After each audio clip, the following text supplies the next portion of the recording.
بعد فاعوذ باللہ من الشیطان الرجیم بسم اللہ الرحمن الرحیم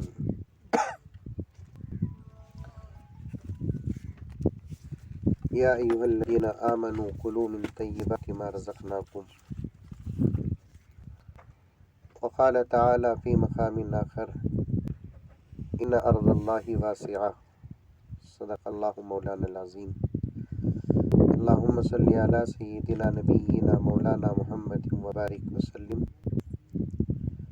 معزز سامعین کرام، پوری محبت کے ساتھ ایک مرتبہ درود شریف پڑھ لیں۔ سب سے پہلے گزارش کرتا ہوں، قرآن پڑھنے اور قرآن سننے کا اپنے اندر شوق پیدا کرو۔ نبی کی نعت پڑھنے اور نبی کی نعت سننے کا بھی شوق پیدا کرو۔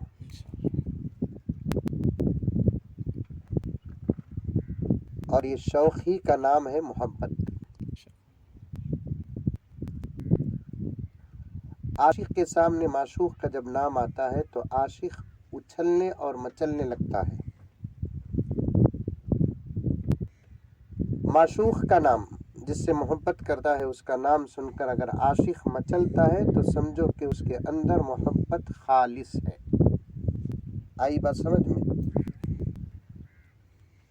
اپنے معشوق کا نام سن کر بھی اگر کوئی آدمی خاموش بیٹھا ہے تو سمجھو کہ انہیں جھوٹا محبت کرنے والا ہے۔ ایک بات بولتا ہوں، برا نہیں سمجھنا، پہلی حضرات ہیں نہیں جو فاتحہ درود پر زیادہ غلو کرنے والے، بدعت پر عمل کرنے والے، یہ جو حضرات ہیں جن کو ہم محبین کہتے ہیں،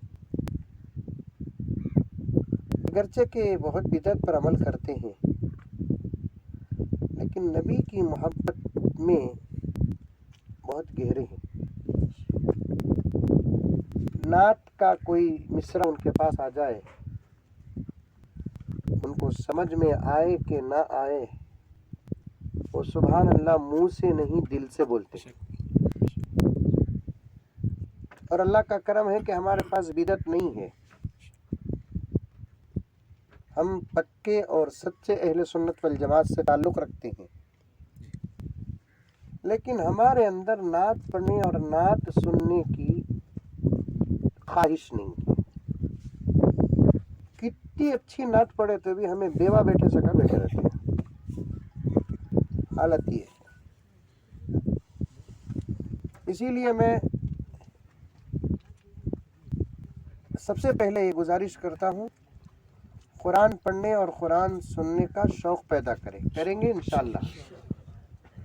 نعت پاک پڑھنے اور نعت پاک سننے کا بھی شوق پیدا کریں۔ جس کا تذکرہ بار بار سنتے ہیں اس کی محبت دل میں اترتی ہے۔ اللہ حضور کی محبت ہمارے دلوں میں اتار دے، کیونکہ پوری کائنات اور ہم کو جو کچھ ملا اسی نبی کے صدقے میں ملا ہے۔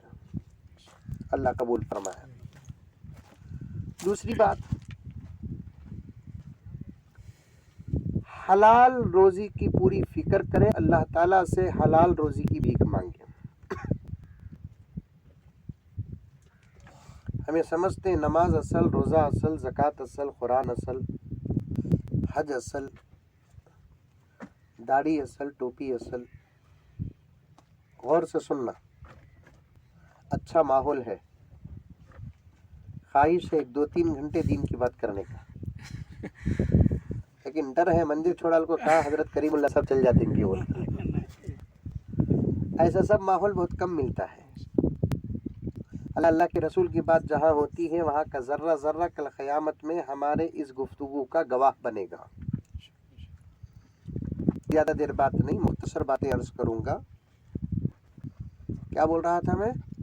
ہمیں سمجھتے نماز اصل، روزہ اصل، زکوٰۃ اصل، داڑھی ٹوپی، یہ تمام چیزیں ہیں نا، عین عبادت ہے سمجھتے ہیں، اصل عبادت سمجھتے ہیں۔ یہ اصل عبادت نہیں، اصل عبادت تو حلال روزی ہے، اس لیے کہ اگر حلال نہ ہو کتنی اچھی نماز پڑھے تو بھی اللہ قبول نہیں کرتا۔ اگر حلال روزی نہ ہو، ایک دن کا ایک روزہ نہیں، ایک مہینے کا ایک روزہ رکھے تو بھی اللہ قبول نہیں کرتا. حلال روزی نہیں، پوری زندگی عمرے اور پوری زندگی حج کرتے رہے تو اللہ تعالیٰ قبول نہیں کرے گا. حلال روزی نہیں، روزانہ پورا قرآن پاک تجوید و ترتیل کے ساتھ پڑھے تب بھی اللہ قبول نہیں کرتے. حلال روزی کو معمولی نہ سمجھو، تمام عبادتوں کی جڑ حلال روزی ہے. آج اس میں مسلمان غافل ہے. دوسری قوم کے لوگوں کو چھوڑو، جن کے پاس دین نہیں، ان کے پاس احکام نہیں. ہماری آپ کی اپنی بات کریں گے، ہماری اپنی بات کریں گے ہم لوگ. ہر عبادت کے قبول ہونے کا دار و مدار حلال روزی پر ہے. خود بھی حلال روزی کھاؤ، اپنے ماتحتوں کو، بیوی بچوں کو. اگر ماں باپ اب کمانے کے لائق نہیں ہے، وہ اپنے بچوں کی محنت پر جی رہے ہیں، تو اپنے ماں باپ کو بھی حلال روزی کھلاؤ. اسی لیے فقہا فرماتے ہیں، مولانا سے پوچھ کر دیکھیے، جس عورت کا شوہر حرام کمانے میں مشہور ہو تو اس کی بیوی کو حکم ہے کہ وہ اپنے شوہر کی کمائی سے نہ کھائے، کچھ چھوٹا موٹا اپنے گھر کے اندر کام کاج کر کے خود کھا لے. اگر شوہر کام بھی کرنے نہیں دیتا اور حرام بھی کماتا ہے اور وہی کھانے پر مجبور کر رہا ہے اور عورت انتہا درجے پر مجبور ہے، تو اس صورت میں جان بچانے کے بقدر کھا کر مجبوری کے ساتھ اس کے ساتھ زندگی گزار لے. کل قیامت میں اللہ شوہر سے سوال کرے گا، بیوی اسے سوال نہیں کرے گا. وہ بھی کتنا کھانا شوہر کے مال سے جان بچانے کے بقدر ہوتا ہے. ورنہ میرے دوستوں، ساری دنیا میں جو حالات مسلمانوں پر آ رہے ہیں نا، سمجھ رہے میری بات؟ ارے منڈی تو بھی حل ہوگا. ساری دنیا میں جو مسلمانوں پر حالات آ رہے ہیں نا، ان دشمنوں کو ختم کرنے کے لیے ہمارے پاس دعا جیسا زبردست ہتھیار ہے. لیکن ہم دعا کر کے بھی وہ برباد نہیں ہو رہے ہیں. اس کا مطلب یہ ہے کہ ہماری دعا قبول نہیں ہو رہی ہے. اور ہماری دعا کیوں قبول نہیں ہو رہی ہے؟ اس لیے کہ ہمارا لقمہ حلال کا نہیں. مجھے وقت ہوتا تو میں بہت تفصیل کے ساتھ کہتا. محنت کرنے میں کبھی نہ شرماؤ. 4 پیسے حلال کے بسستان میں پپئی بیچ کر ملتے ہیں تو پپئی کا ٹٹا پکڑ کر بسستان میں پپئی کی شاخیں بیچ کر کمانا دنیا کے نگاہوں میں تو ذلت ہوگی، لیکن اللہ کے نگاہوں میں عزت ہوگی. حلال کمانے والے کو شرم کس بات کی؟ شرمانا تو حرام خور کو ہے. شرمانا کسے؟ حلال کمانے والے کو شرمانے کی ضرورت نہیں. کیا مولانا؟ نہیں، حرام کمانے والے کو شرمانا چاہیے، حلال کمانے والے کو شرمانے کی کوئی ضرورت نہیں. تیسری بات، اللہ تعالی ہم تمام کو، ہمارے آل اولاد کو، نسل فصل کو حلال کھانے، کمانے، کھلانے کی توفیق عطا فرمائے. 3 باتیں ہو گئی. چوتھی بات یہ ہے کہ اپنی دولت کی حفاظت کرو، اور جہاں آپ اپنی دولت لگانا چاہتے ہیں پہلے وہاں آپ اچھے طریقے سے غور و فکر کرو کہ کہیں آپ کا پیسہ نقصان میں تو نہیں جا رہا ہے. کیونکہ اسلام نقصان اٹھانے کی 5 منٹ بابا 5 منٹ نقصان اٹھانے کی اجازت نہیں دیتا. اور اس وقت الحمدللہ زمین کا کاروبار بہت اچھا کاروبار ہے. علی میاں ندوی رحمۃ اللہ علیہ بہت بڑے بزرگ گزرے ہیں قریب کے. حضرت فرماتے ہیں کہ زمین میں اللہ تعالیٰ بہت خیر و برکت رکھے ہیں، اس لیے کہ زمین ہی سے اللہ کے نبی کا جسم لگا ہوا ہے.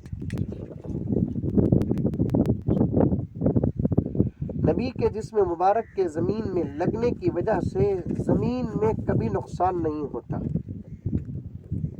البتہ نفع دیر سے آیا تو آیا لیکن نقصان نہیں ہوتا. زمین کا کاروبار بہت اچھا کاروبار ہے اور مجھے فخر ہے کہ ہمارے مولانا کریم اللہ صاحب دامت برکاتہم علم دین حاصل کرنے کے باوجود تجارت کی لائن میں لگے ہوئے ہیں اور علماء کو تجارت بھی کرنا چاہیے. لیکن آج کا ماحول ایسا ہے کہ موئی صاحبہ ذرہ بزنس کر کو خالی 2 ویلر بدلے تو ذمہ داروں کو پیٹ میں درد.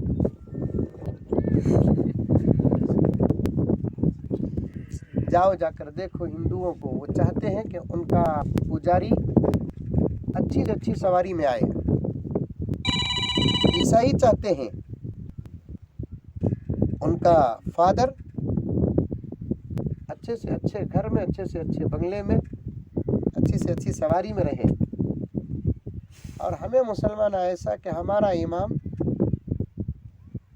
جو 5 وقت کی نماز پڑھتا نہیں پڑھاتا ہے، ہمارے بچوں کو دنیا کی سب سے بہترین ڈگری دلاتا ہے قرآن پڑھا کر. ایسا امام ہماری محلے کا کیا حالت میں رہنا پسند کرتے معلوم ہمیں؟ بیوہ سے بھی نیچے کی حالت میں. تمل ناڈو میں ایک گاؤں ہے، نام لینا نہیں چاہتا، کون بھی جا کو مزمل صاحب تمہارے گاؤں کے بارے میں یہ بول کر بول ڈالے تو پھر میرا جنازہ اٹھیں گا. وہ گاؤں والوں کا حال تو ایسا ہے، مولوی صاحب اچھی گاڑی میں آنا تو دور کی بات، 2 ویلر بھی اسپیڈ چلائے، ظہر میں چلائے تو اثر میں نکالا تھا. یہ حال ہے. ہمارے حضرت مولانا کریم اللہ صاحب تجارت کے ماحول میں اتر کر ہم علماء کرام کے اندر ہمت پیدا کر دی. میں وکالت کرنے نہیں آیا، حقیقت بیان کرنے آیا. میں مولانا کریم اللہ صاحب سے بھی گزارش کرتا ہوں جہاں تک ہو سکے سادی سیدھی قیمت میں آفرز کے ساتھ ہمارے قوم کے غریب لوگوں کو آپ اپنی زمین میں حصہ دیں. ذاتی گھر بناؤ نوجوانوں، ذاتی گھر بناؤ. خاص گھر بنانا نبی کی سنت ہے. مکے سے نکل کر اللہ کے رسول جب مدینے کو آئے، آتے ہی دعوت کا کام شروع نہیں کرے بلکہ پہلے 2 کام کرے. ایک اللہ کا گھر بنائے، ایک اپنا گھر بنائے. اس کے بعد دعوت کے کام کو آگے لے کر گئے. کیوں؟ یہ 2 چیزوں سے جب سکون مل جاتا نہیں، آگے کے کام کرنے میں سہولت ہو جاتی. پیسے بچاؤ نوجوانوں، اگر یہاں بیٹھے ہوئے ہیں، دوسرے حضرات بیٹھے ہوئے ہیں، پیسے بچاؤ. ہمارے اپنے بیوی بچوں کو پریشان رکھنا بھی اسلام چاہتا نہیں. آقا نے فرمایا بیوی بچوں کو غریب رکھ کر نہ مرو. موت کب آتی کہاں آتی پتہ نہیں چلتا. ہمارے مرنے کے بعد ہمارے بیوی بچے پریشان ہو کر کسی کے دروازے کھٹکھٹانا ہے. اس لیے چھوٹی صحیح یا کیا بولتے ہیں معلوم نہیں، ہمارے بنگلور میں بولتے ہیں 300-400 اسکوائر فٹ بھی رہا ہے. 1 سینٹ سے کم جگہ بھی اگر ملتی ہے، آپ کے اپنی طاقت کے اندر فوراً بناؤ. خاص گھر بنانا شریعت کے خلاف نہیں ہے. اللہ تبارک و تعالی ہر مسلمان کو سکون کا سایہ عطا فرمائے، ہر مسلمان کو عافیت عطا فرمائے. بنائیں گے انشاءاللہ گھر. کون کون بنائیں گے؟ ہاتھ اٹھاؤ. ماشاءاللہ ماشاءاللہ، میں بھی 2 ہاتھ اٹھاؤں. اللہ قبول فرمائے. 1 مرتبہ سورہ فاتحہ، 3 مرتبہ سورہ اخلاص پڑھ لیں انشاءاللہ.